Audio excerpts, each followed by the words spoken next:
we're here for Brave Enough. I'm Lindsay. We're here at my house today. I'm waiting on Tara. She's gonna chat today about. You mentioned that. Yes. No, you were gonna bring it on over. It's today. I'm going to show you how to use it.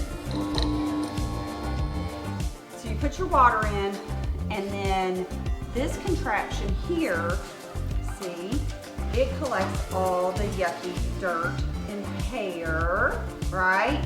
But it's all cleanable. So after you run your vacuum cleaner, it's going to look gross, and you're going to have all this junk in there. You're going to take this out, and you're going to pour it out, rinse it out, rinse your filter out, right?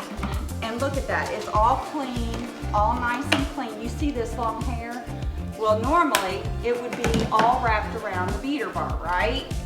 This thing gets completely cleaned at the end, and then you just pop it back in there. It's like the best thing ever.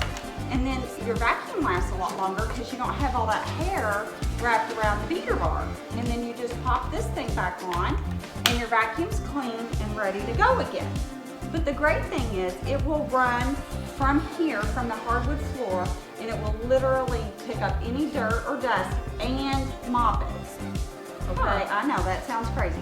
Then it will go from here to your carpet and clean your carpet. I'm so glad you brought this vacuum over. I know that I've been asking you a lot about just, upkeep with the house right now feels overwhelming. And you're at a different season of life where your kids are older now and mine are younger. And to be totally honest, finding balance for me feels really hard when it comes to cleaning the house. Somebody that has just really impacted my life, it's our senior pastor at our church. He said one of the most powerful things I think that he's probably ever said to me. He probably doesn't even know that it impacted me the way it did. But he said, Tara, you have no margin in your life. And I sat there and I thought, well, what do you mean by that? You know, almost kind of got defensive.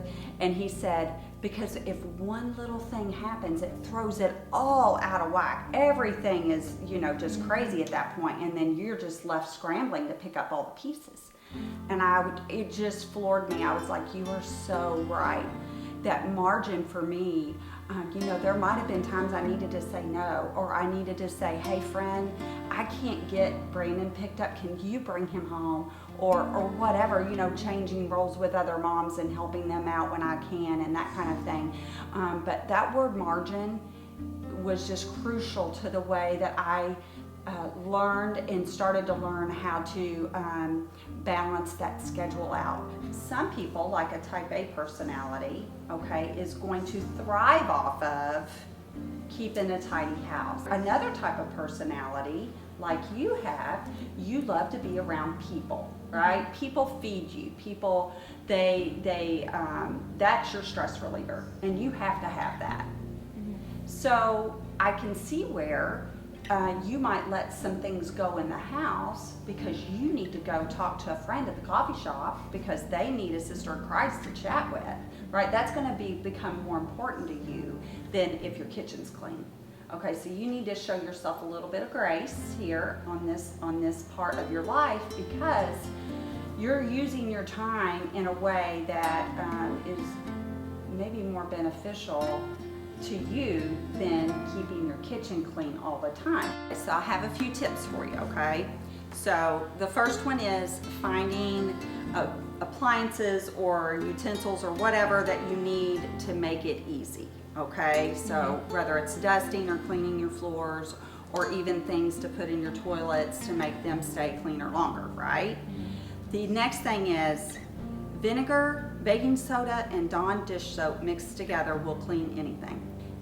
If you go to bed with a clean kitchen, then the next morning you wake up and it's like a fresh start, right? It's all picked up, dishes are put away. It makes the morning go so much better if you can end it with a clean kitchen.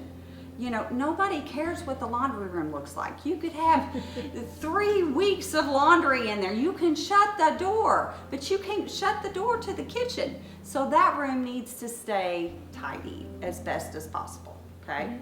And involve your kids, even little kids like yours, even 5, 6 years old. I mean, they can help put away dishes. They can be part of that because you're training them. You want to train them on how to keep things picked up and tidy, so that way mommy has more fun time with them.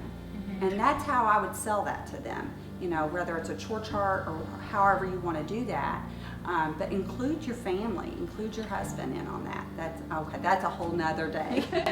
So I'm reflecting on everything Tara just said, and I love it. Thank you, friend, for the advice and the insight. And what I think we're all learning together here in all of these conversations is this: asking for help is so important. Thanks for tuning in this week on Brave Enough. Make sure to like and subscribe this page. We appreciate any love and support that you can give us.